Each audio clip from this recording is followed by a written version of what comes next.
Bulwinaga, Fiji. After we ran another 1,910 more tests over the last 24 hours, we have another 9 cases of COVID-19 to confirm today. One of the cases announced yesterday worked at Extra Supermarket at Flagstaff, Suva. 3 of today's cases are his co-workers. Extra Supermarket has been closed for decontamination purposes while we await results from the remaining staff and management. Extra Supermarket operates with a well-enforced policy of mask wearing and mandated that all staff and customers have a Care Fiji app installed with a Bluetooth turned on, or that contact tracing details were registered. That is allowing us to identify hundreds of contacts very quickly. Without the use of the Care Fiji app, tracing individual casual contacts in a place like a crowded supermarket is extremely difficult, especially with our contact tracing teams already working overtime every day to keep up with the cases we have. The Care Fiji app will allow contact tracers to see which person have come in close proximity to each other at a specific location. If you have the app on and functioning, our contact tracers can let you know if you have come into contact with an infected person, and I think everyone would want to know that. While contracting the virus from casual encounter with both parties masks seems rare, we are dealing with a COVID variant that WHO has designated as potentially more contagious and certainly less predictable. In addition to our traditional contact tracing, those who have been identified as close contacts by the Care Fiji app and the written contact tracing registry, including shoppers, are being contacted by the ministry. While we reach these people, we are asking everyone who have been to Extra Supermarket in Flagstaff or Hanson Supermarket in McCoy in the last 2 weeks to self-isolate. We will announce in due course once everyone on our list has been contacted. Those found not to have contacted with these new cases will be allowed at the end of their period of allowed to go out at the end of the period of self-isolation. Sorry, I'll repeat that. Those found not to have contact with these new cases will be allowed to end their period of self-isolation. I want to remind everyone who runs out to a grocery store for supplies, make sure your mask is on, your Care Fiji app is installed, and your Bluetooth is switched on while you shop. I note that some supermarkets have online shopping and home delivery services as well. We can only urge the public to use them and urge more supermarkets and businesses to make online shopping and delivery available. According to our case numbers today, adding to our case numbers today, another 2 individuals presented to Nosori Health Center with COVID symptoms. They are family members from Lakena in Nosori. 2 of their household contacts have also tested positive for COVID-19. At this early stage of the investigation, these cases are not linked to other clusters. One of these individuals worked at Nosori Market as a vendor. That space is currently being decontaminated as I speak. I have said before, we activate our contact tracing teams the moment a positive case becomes known. You may see our response teams on the ground conducting the investigation. This is something we must all accept as the usual course of business in these unusual times. Another of our cases is an individual in Nosori from Vunimono who also tested positive after presenting to the health center. This case as well is not linked to other cases. So far, none of the 6 cases in Nosori are currently linked to existing cases. While we are still early in our investigation, we are treating these cases as instances of community transmission until they are proven otherwise. Our final confirmed case is about a quarantine staff who tested positive for COVID-19 in the course of routine testing. The person's last negative test result was the 1st of May. Our investigations have not pinpointed a source of transmission for this case. Until we know more, we are not allowing any discharge from that quarantine facility in question. These series of new clusters require large-scale contact tracing to the magnitude of several hundred primary and secondary contacts. The cluster emanating from Extra Supermarket is of particular concern. However, this cluster is unlike past clusters, such as the garment factory case, for one simple reason: the CareFiji app. The app's use has given us a huge advantage in identifying the closest contacts stemming from the Extra Supermarket cases. We are already locating them and testing them in droves. We expect many more of these individuals to register positive results. We utilized a snap lockdown 2 weekends ago for contact tracing purposes because, if everyone remembers, we had very little idea at that time where to find the contacts and we needed to find. CareFiji's data has supplied us with a much clearer starting point for our contact tracing. So medically, this situation does not warrant the same sudden lockdown that we implemented in the past. That doesn't mean that there are not potentially positive contacts out there that we haven't found. There certainly are, and we are yet to find them, and we need to find them fast. But thanks to the data that we've already obtained, we have the confidence to implement a lockdown over a less sudden timeline. At the moment, we believe that the vast majority of these remaining contacts are located within the Suvarnasori area. So that is where a targeted lockdown will come into effect starting from this weekend. A 24-hour curfew will come into effect for Suva and Nosori from Friday, 14th May 2021 at 11 p.m. until Tuesday, 18th May 2021 at 4 a.m. As is now standard practice, the Suva and Nosori containment areas will merge into one single lockdown zone. With everyone safely at home, my teams will then use that time to trace, identify, and test as many contacts as possible. If our investigations reveal large numbers of contacts in other areas such as Lami, then the lockdown order may extend to these areas. It's currently around, just after 9:40, it's about 9:43 p.m. on a Wednesday evening. That means we have more than 48 hours between now and when that lockdown measure will take place.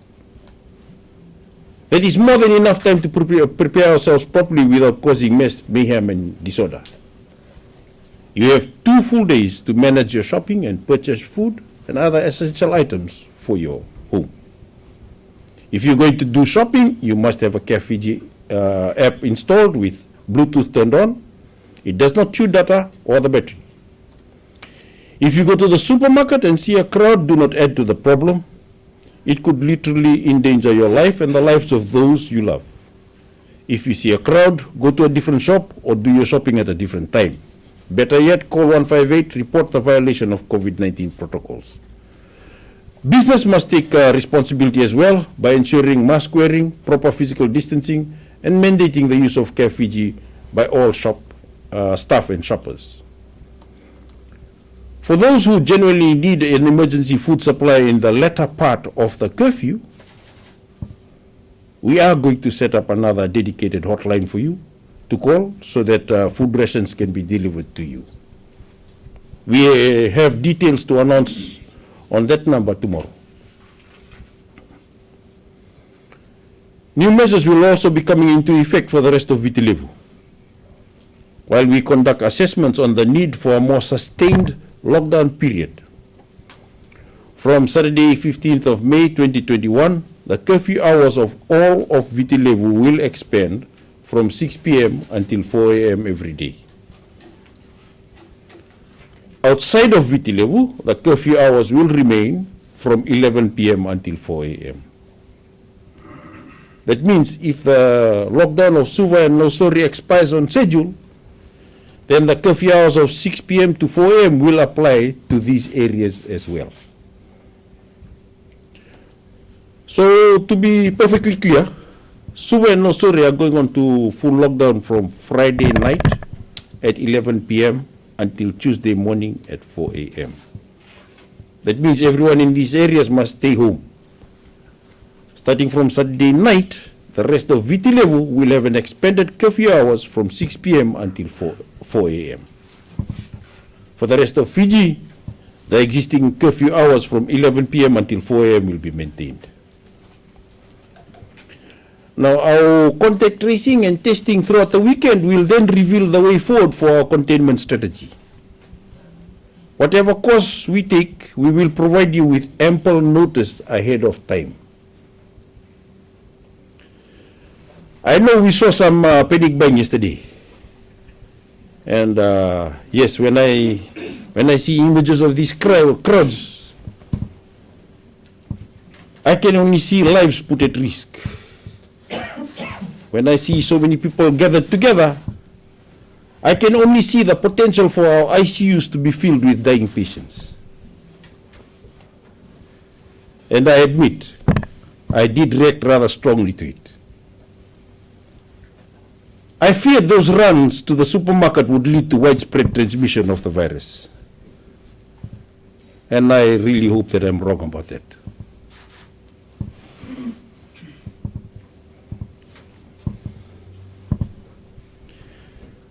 These are uncertain times. This is a scary disease. And I understand why some of us have made rash decisions. I understand that this situation can make us anxious. I understand the need for your family to be well provided for. But there are real ways that we can protect ourselves that align with the best available science and data. We can wear masks. We can keep a proper distance of 2 meters between ourselves and others. We can wash our hands. We can install Care Fiji app and keep the Bluetooth on. Most importantly, we can base our decisions off verified information. We can wait for the facts as they come out and then we act accordingly. We keep the public updated as best as we can on a rapidly evolving situation. My statements and the Fijian government Facebook page are the official sources of all COVID-related information. Use them to stay up to date. Rumors, gossip, and unverified information will only lead us down a very much darker path. We must stay the present course by staying calm and staying at home as much as possible. If you have an absolutely essential reason to move, wear a mask, maintain physical distances, and make sure that you have a Care Fiji app installed in your phone with a Bluetooth switched on. Let's make responsible use of the next 48 hours. And remember, we are all in this fight together. Everything we do as a ministry, we do for you, for your safety, and for the security of this country. Eid, the festive occasion that represents the end of the holy month of Ramadan, is tomorrow. Most every year, this is a 3-day celebration spent with family and friends, a time when, for those who celebrate, to spend time together on the same table and pray together at the mosque. This year must be different. We cannot gather, not in the mosque, not in the homes of our friends or our family. We must stay home and only interact with members of our own household. That sacrifice will assure all of us, including those who are more vulnerable to the virus, that we can all be together to celebrate the next festival. So please stay home this Eid. Please do not break your bubbles. I wish a sincere Eid Mubarak to all those marking this joyous occasion safely at your home. Thank you.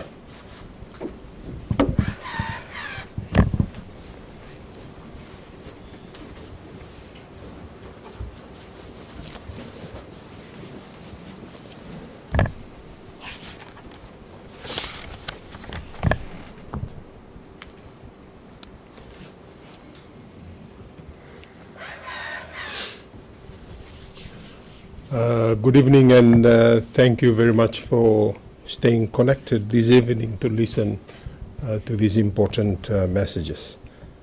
As stated earlier, today marks the 27th day of this current outbreak, and the health response and public health measures are in full operations. So we've recorded 9 new cases today. We also had 3 discharges from our isolation facilities, and so we have a total of 161 cases, 49 of which are currently active. Our screening services continue in the stationary clinic, the mobile clinic, and the targeted mass screening campaign. In the stationary, in the 57 operational clinics, we screened 4,338 individuals today and swabbed 285, bringing our cumulative total to 52,071 individuals screened and 8,256 swabbed at our stationary screening clinic. For the mobile community screening, in the last 24 hours, we screened a total of 24,017 individuals and swabbed 437, bringing our cumulative total to 368,455 screened and 10,144 having had a swab for the COVID-19. Our mass screening continues and covers our main isolation lockdown facilities.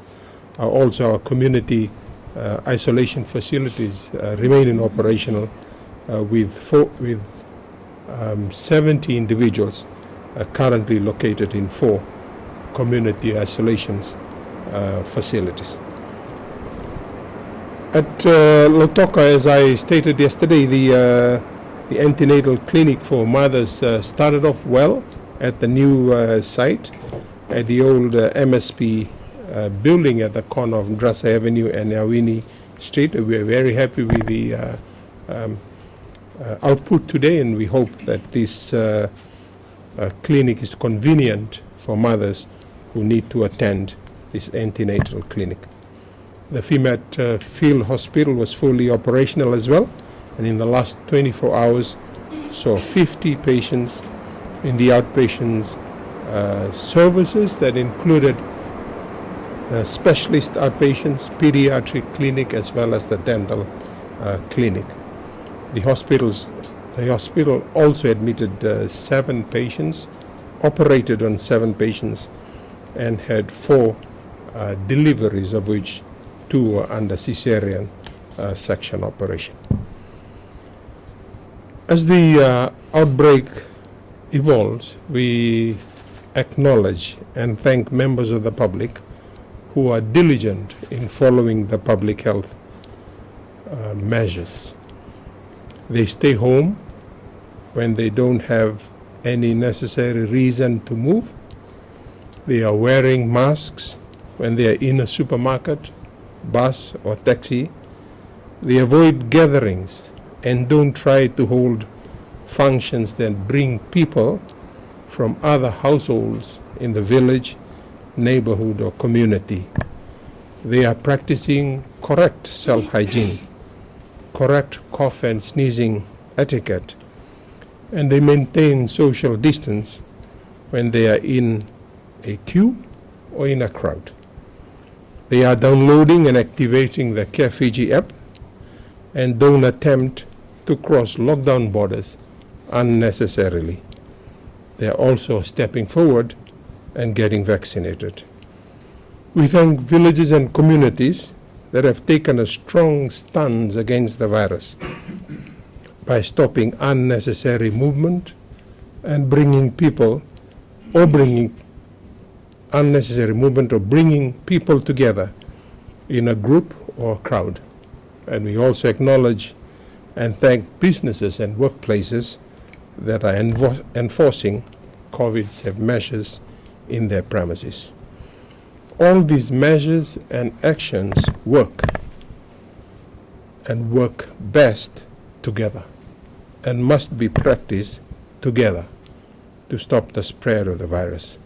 For the rest of us, we need to be like them and follow their example so that we can stop this virus in its track and rid our communities of its presence.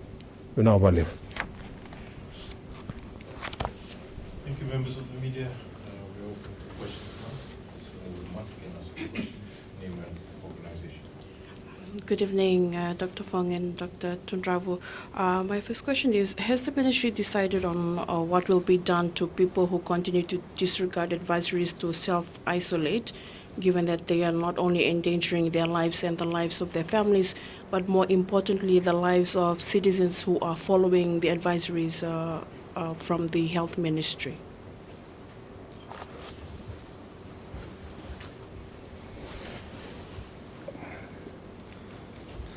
Yeah, I think it's not so much what the ministry will do now. It's more what our security forces will have to start doing. Yeah?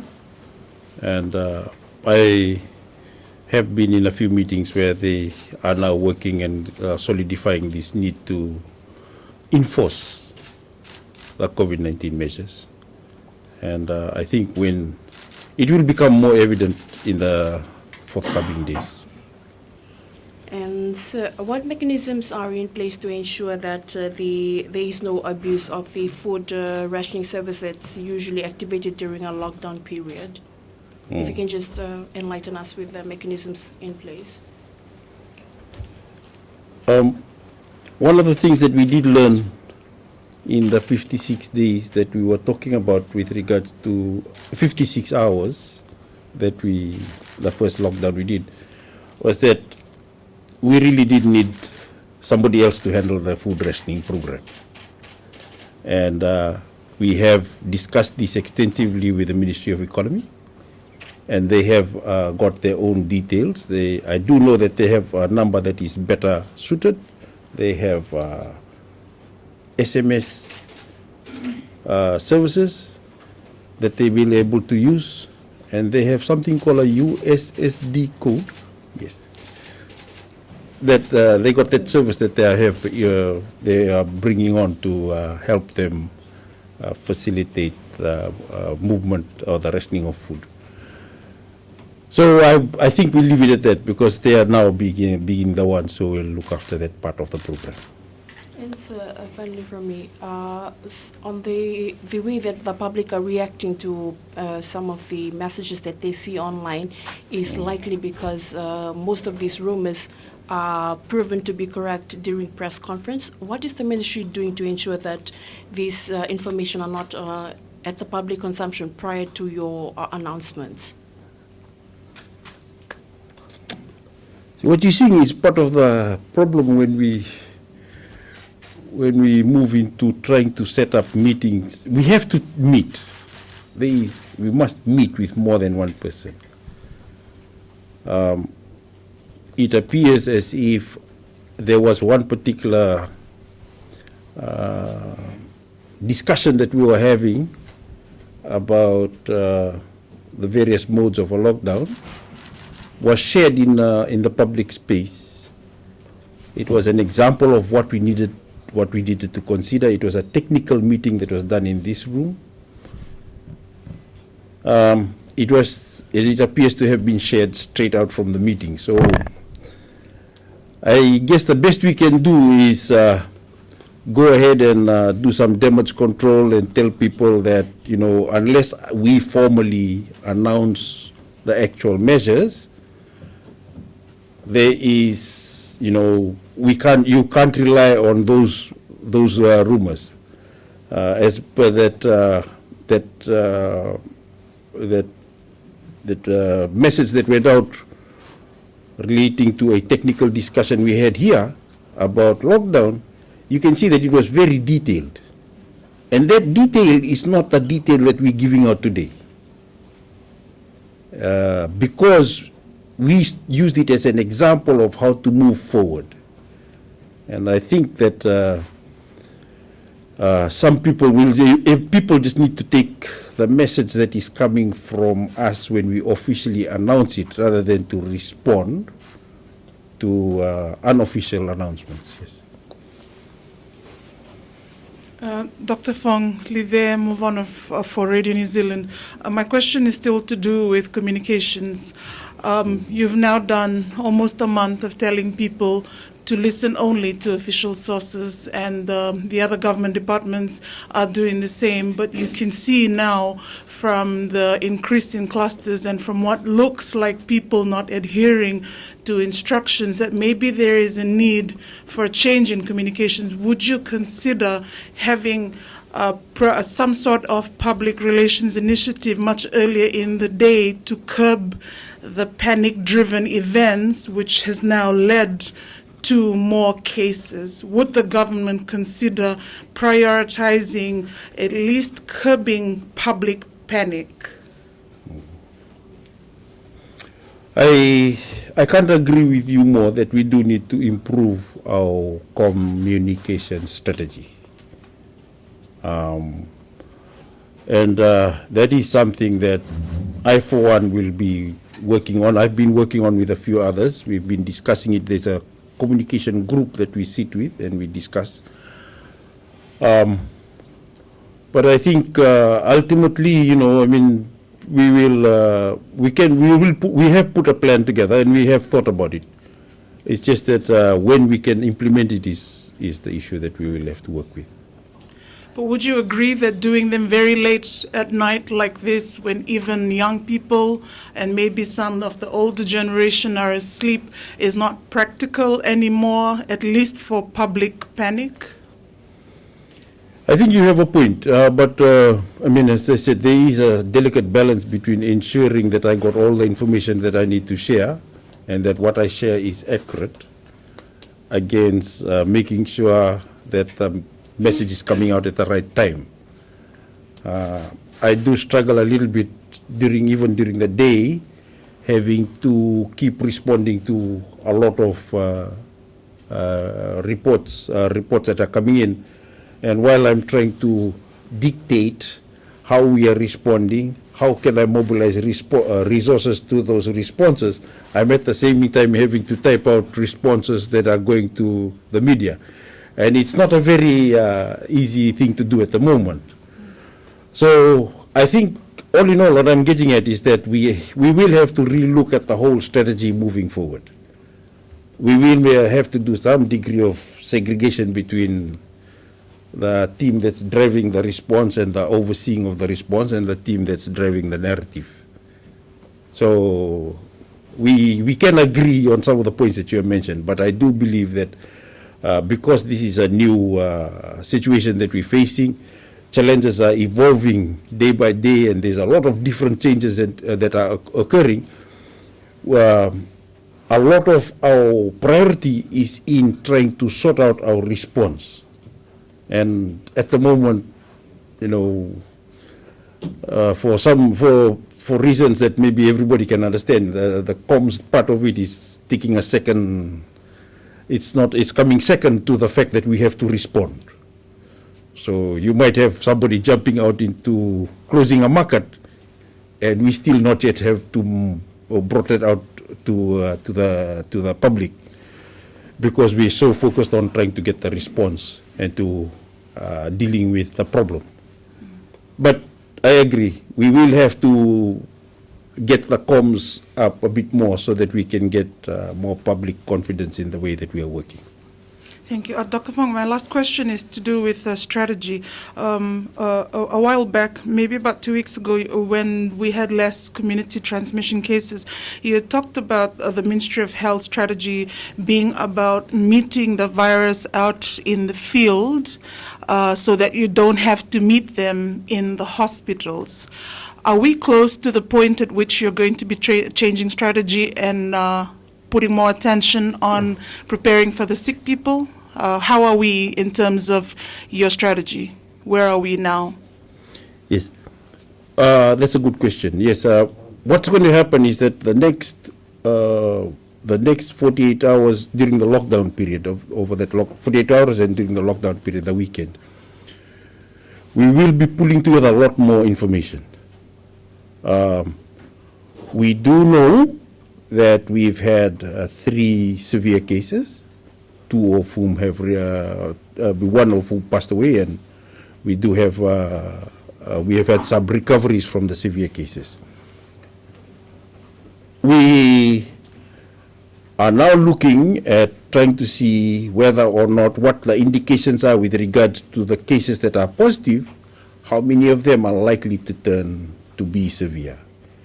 And based on that data that we work on over the next 4 days, we will be able to make a firm commitment as to what else we need to do.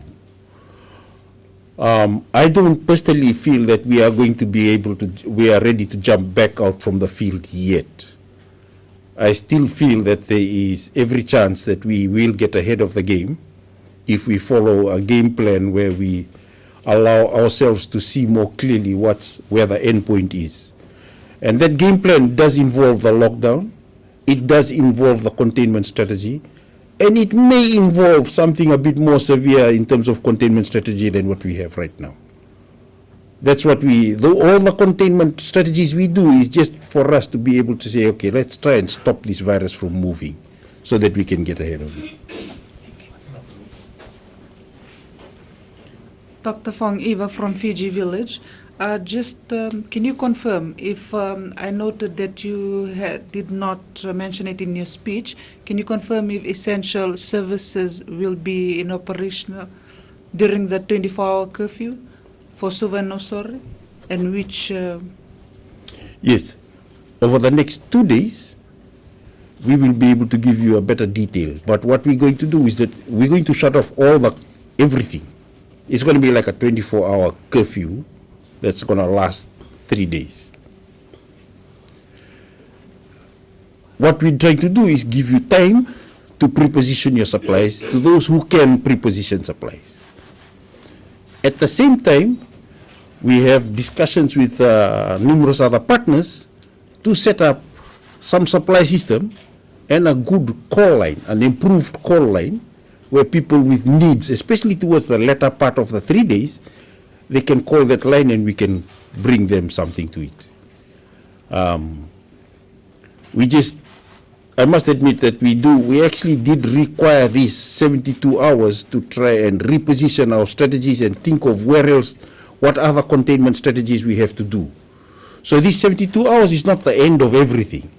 It is actually the beginning of a fairly longer containment program, but I just want to have a better idea of what kind of containment program do I want after the 72 hours is over, after Tuesday, 4 o'clock in the morning. Yeah. Dr. Fong Merioni from Fiji One. Does the ministry have any leads on the community cases we have recorded so far? I don't have any leads at the moment. I mean, like I said, there's a lot of information that has been compiled through history taking, and we will have to rely a lot more on our genomic sequencing. But as I did mention, if we cannot get the story of how the infection spread, then the next course of events is just for us just to stop, just to go into a stronger, stringent lockdown process that will allow us to stop the virus from moving. Dr. Fong, what about our patients? Can you provide us an update? I do know that our patients are stable as I speak. But I'll have to admit that I have not been talking to the clinicians for a major part of today, because I was engaged in other meetings most of today. But as I speak, as far as I know, they are stable. Dr. Fong, Litya Rava from the Fiji Times. So just with regards to your earlier statement, you mentioned about the need for us to balance our health response and also economic response. There are questions raised on why businesses in non-containment areas are not operating, and if you could explain the reason behind this, and considering that the curfew hours for these areas will remain the same. One of the hardest things to balance is every time you open business, you increase movement. And ideally, what you'd like to do is to open business and then you just narrowly track down how exactly people move. Unfortunately, tracking down how exactly people move requires some degree of oversight. And that means everybody who's providing the oversight has to sing the same story.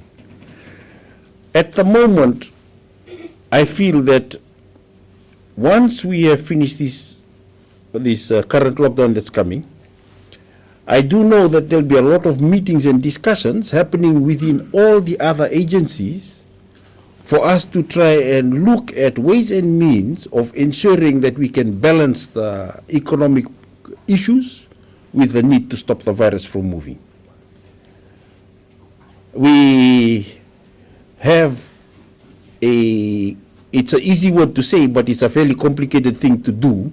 We can do something called quarantine corridors that allows things to move, people to move, but it requires some degree of oversight over those quarantine corridors. And some of them can be fairly difficult to manage. And in order to manage it, we need a bigger group of people talking about, other needs, like, for example, maritime needs. Some people may talk about food supply needs. Some people will talk about the fact that once you set up a supermarket to be selling food, you need staff to be there. Now you need to sort out, where do those staff go? Do they go back home and come back every day, or do they stay in and around the supermarket, or do they get lodged within the supermarket so they come and work on a shift basis? All those things we need to start discussing moving forward. And there is, I can assure you, there's an intense discussion along that line at the moment on how we can manage workers to try and run something without increasing their risk of getting infected. So just my last one, we've also had questions of those Fijians that reside in Suva but are still stuck in Vanuatu, and some from Nandi, they're supposed to go to Lambasa. What is the ministry's plan on those people that are trying to get home? Personally, I must admit, I'm working more at the response containment strategy at the moment, but I'd love to see a little bit of discussion moving forward where the non-containment areas set up where we have a community quarantine capability that they can set up for themselves, and that allows us to like if Lambasa, if they can set up their own quarantine facility so that people from here can go quarantine for 14 days and then they go out. I would love to see that, but at the moment, given our need to respond, I don't want to move resources away from our response into smaller quarantine facilities that require a lot more manning. So bear with us. This fight is fairly complicated. It requires that we make sure that we got the right resources to the right place at the right time. And in due course, I'm sure we will be able to manage that bit. Last question. Dr. Fong, my question is on the testing capacity that we have. With the increasing number of cases of unknown links that we are recording, is the ministry testing samples as soon as they arrive? Or is the ministry testing all samples that arrive in a day, or are we just prioritizing some and some for maybe the next day? Yes, no matter, we have a huge capacity, but it's not limitless. It's not limitless. There is a lot of, there is a criteria to swab, so we're not swabbing everybody in Fiji. Then after that, we have to do a prioritization process during to see which test needs to turn around fast and which one doesn't. And that's based on clinical details. That's no different from any test that you get in the hospital. Anytime we test anybody, run a test in the hospital, there usually is clinical details written on the form that will tell us whether this is an urgent test that needs to turn around fast, or is this a test that can be turned around slowly. that type of risk assessment is part of life. Every entity in the world will have to do that in order to manage resources. Dr. Fong, very quickly, Dr. Fong, will you be able to give us an update of the Ra case and with a man who recently died in Lautoka? What's the update on these two cases, given that their point of origin wasn't known? As I said, I know that sampling have been sent. The swabs have been sent. I think I answered it yesterday by saying that there was a turnaround time that is not dictated by us. It's dictated by a laboratory that's outside of Fiji. And when that information comes, I'll get Alicia to update you on it. And sir, on the curfew during the next the 3 days that you mentioned, can you just clarify if perhaps media are part of the essential services that will be operating at the least? I think I need to update you tomorrow on that one. I'm not particularly, I mean, I do know that media needs to operate. It is, an essential service anyway. How you operate will be the issue that I have to figure out over the next 2 days. Dr. Fong, just very quickly, there were a few events such as the Tavakumbu funeral, Nandera church service and the Nasaredi church service, and the 2 garment factory workers that had tested positive. Can you confirm if you have received the test results and if these areas have been cleared? We've received the test results for those areas that you mentioned. And we've identified who was negative, who was positive. And what you're seeing right now is a response to all that screening. So I can confirm that we have worked out what needs to be done from the test results that came out from those groups that you have mentioned. Yes.